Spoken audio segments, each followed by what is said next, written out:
Hello and welcome to everyone. So in this video I'm going to teach you how to perform patella bone X-ray.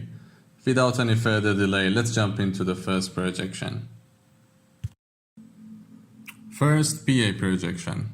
You should note that PA projection will record sharper details than DAP due to decreasing of object to image distance or OID.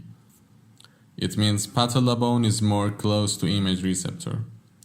And the reason that we get into PA projection first is that the knee joint is in rest position, and in case of severe injury or fractures, we need to avoid flexion of the knee joint.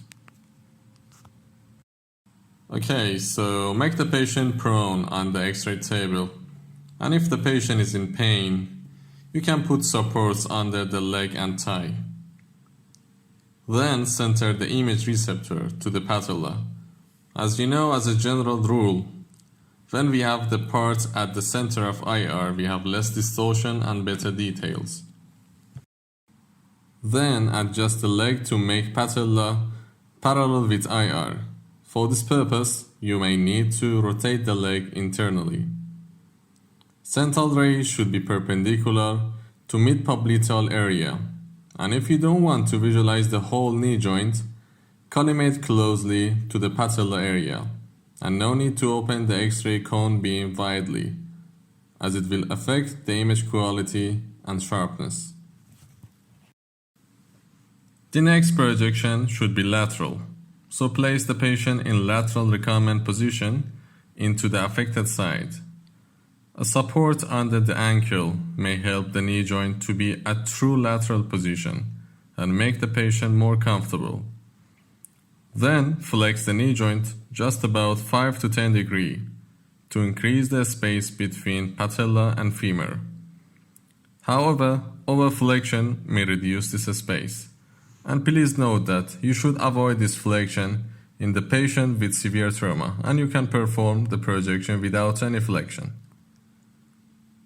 Central ray should be perpendicular to IR, directed to patellofemoral joint, which is easy to find. It's palpable and you can find it simply by your finger. And finally, the tangential projections are very helpful to visualize patella bone.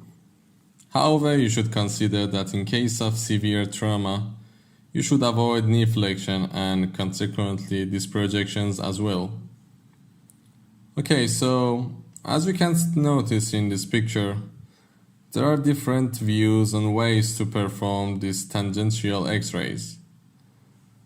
However, as nowadays most of the imaging systems are fully digitalized, we are not able to perform the projections like not sewn or merchant views, as they need CR or film cassettes. So let's talk about the Hagstone view, which is easier for both radiographer and the patient. So make the patient prone on imaging table and flex the knee around 40 to 45 degrees.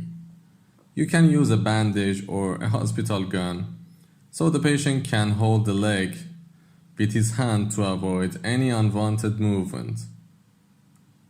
Central ray should make a 10 to 15 degree angle with patient leg directed to patellofemoral joint. You can palpate borders of patella to determine a specific CR angle to pass the joint, so you will visualize the joint space open on the image.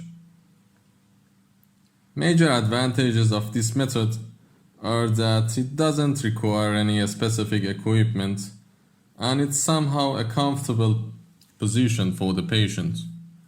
And again, please note that acute flexion of knee should not be attempted until the fracture has been ruled out by the previous projections in AP and lateral. Alright, that's it. Thanks for watching our video. Please leave a comment if you have any suggestion or question about the video, and it would be very appreciated if you subscribe our channel. Thanks again.